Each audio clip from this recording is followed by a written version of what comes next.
In January 2023, Cristiano Ronaldo, the most famous athlete on earth, signed a contract with Al Nassr Football Club in Riyadh, Saudi Arabia, for $200 million per year. 6 months later, Neymar followed, then Karim Benzema, then Riyad Mahrez, Jordan Henderson, Roberto Firmino, and N'Golo Kante.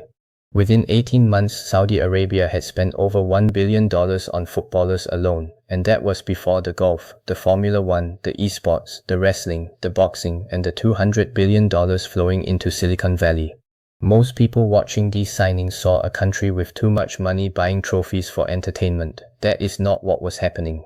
What was happening was the most sophisticated sovereign wealth deployment operation in history, a methodical, decades-long strategy to transform oil revenue into global leverage before the oil runs out. This is not a story about sports.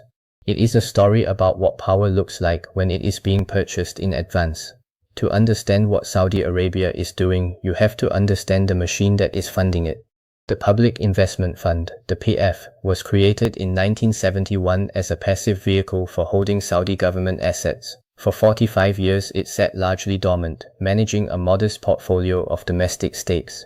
In 2016, Mohammed bin Salman took control of the PIF and transformed it into something the world had never seen before. A sovereign wealth fund designed not merely to preserve wealth, but to actively reshape global industries, buy political relationships, and hedge an entire country's future against the obsolescence of its only product.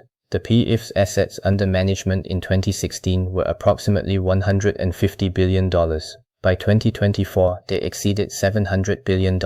The target by 2030 is $2 trillion, making the PIF the largest sovereign wealth fund on earth, larger than Norway's government pension fund, larger than China's CIC, and larger than the GDP of most countries on the planet.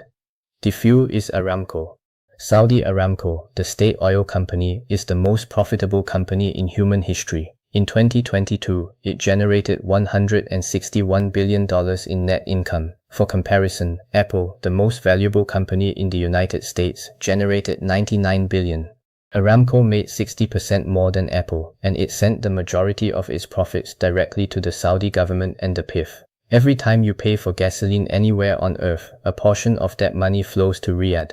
And from Riyadh it flows outward, into sports, into technology, into real estate, into governments, into the architecture of a post-oil Saudi Arabia that MBS is building in real time. Sports was not the first thing Saudi Arabia bought, but it is the most visible and the most deliberate. In 2021, Saudi Arabia's Public Investment Fund purchased Newcastle United, one of England's most storied football clubs, for £305 million. The deal was initially blocked by the Premier League over concerns about piracy and state ownership. Saudi Arabia resolved the concerns and completed the purchase. Within 2 years, Newcastle had spent over £500 million on player transfers. The club that had been bottom of the Premier League table was now competing for Champions League qualification. In 2022, the PIF launched LIV Golf, a direct competitor to the PGA Tour, funded with $2 billion, offering prize money and appearance fees that no existing golf organization could match. Phil Mickelson joined, Dustin Johnson joined. Bryson DeChambeau, Patrick Reed, and eventually the sport's biggest names began defecting. The PGA Tour, under financial pressure and facing antitrust lawsuits, eventually agreed to merger negotiations with the PIF, a deal that would have given Saudi Arabia effective control over professional golf globally. The US Senate launched hearings, the deal stalled. But the disruption had already been achieved. Then came the Formula One Grand Prix, the esports investment, the WWE partnership that brought its biggest events to Riyadh's Mohammed bin Salman Arena. The boxing, Anthony Joshua fought in Riyadh twice, Tyson Fury fought there. The 2034 FIFA World Cup was awarded to Saudi Arabia, making it the first nation in the Middle East outside of Qatar to host the tournament. Each of these was not an entertainment purchase. It was a media purchase, guaranteed global broadcast hours, guaranteed positive coverage, guaranteed association between the Saudi brand and the world's most watched events. Sports is the soft power arm of Saudi Arabia's sovereign wealth strategy. Technology is the hard power arm, the one with trillion-dollar implications. In 2016, the PIF made the single largest investment in venture capital history, a $45 billion commitment to SoftBank's Vision Fund. Not 45 million, 45 billion. Saudi Arabia became by far the largest limited partner in the fund that would go on to back Uber, WeWork, DoorDash, Slack, ByteDance, Arm Holdings, and dozens of other companies that now define global technology infrastructure. When you use Uber to get home, or order food through DoorDash, or scroll through ByteDance's algorithm, there is Saudi sovereign wealth embedded in the infrastructure underneath you. The SoftBank bet was mixed. WeWork collapsed spectacularly, destroying $10 billion in Saudi money. But Uber went public, Arm went public, the net returns were substantial, and more importantly, Saudi Arabia had purchased a seat at the table of global technology decision-making. In 2024, the strategy evolved.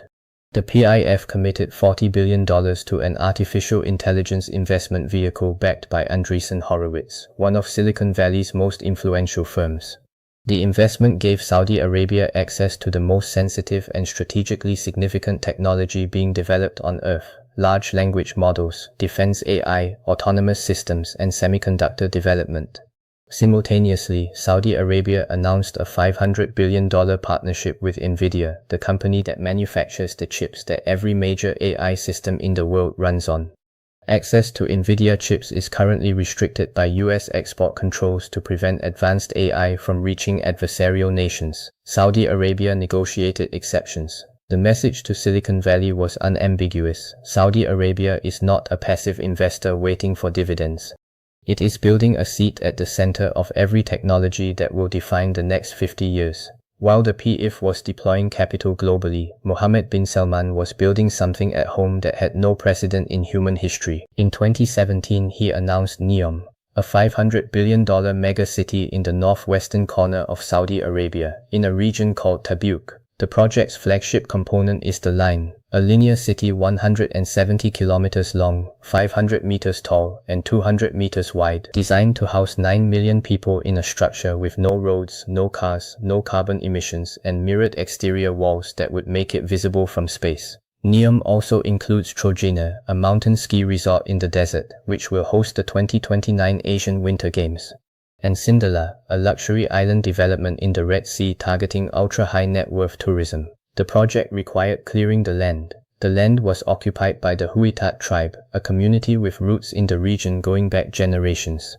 In 2020, Saudi authorities began forced displacement of tribal members who refused to relocate. At least 5 people were killed in confrontations with security forces. Others were imprisoned, including a tribal leader who had publicly protested the eviction on social media. NEOM has since scaled back its ambitions. The projected population of 9 million has been quietly reduced, and construction timelines have slipped, but the project's real function was never primarily architectural.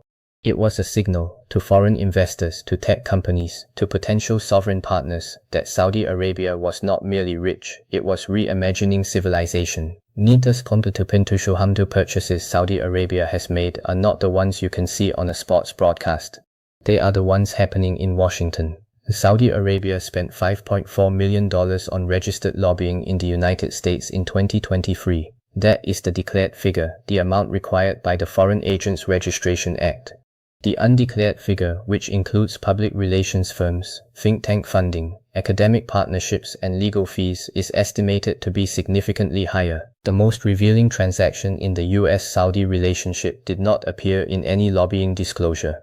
In June 2021, 6 months after leaving the White House, Jared Kushner, President Trump's son-in-law and senior advisor, received a $2 billion investment commitment from the Public Investment Fund for his newly created private equity firm, Affinity Partners. The investment came over the objection of the PIF's own investment committee, which flagged concerns about the firm's track record. MBS overruled his advisors. In October 2018, Saudi journalist and Washington Post columnist Jamal Khashoggi walked into the Saudi consulate in Istanbul and was murdered by a Saudi government hit squad. US intelligence concluded with high confidence that Mohammed bin Salman ordered the killing. President Biden, who had campaigned on making Saudi Arabia a pariah state, flew to Riyadh in July 2022, fist-bumped MBS on camera, and agreed to increase US weapons sales to the kingdom. The Saudi purchase of American political access was not disrupted by Khashoggi's death. It was, if anything, confirmed by what happened afterward. Every piece of this, the sports, the technology, the lobbying, the new cities, the AI investments, connects to a single calculation that Mohammed bin Salman has made about Saudi Arabia's future. Saudi Arabia's economy is approximately 40% dependent on oil and gas revenues.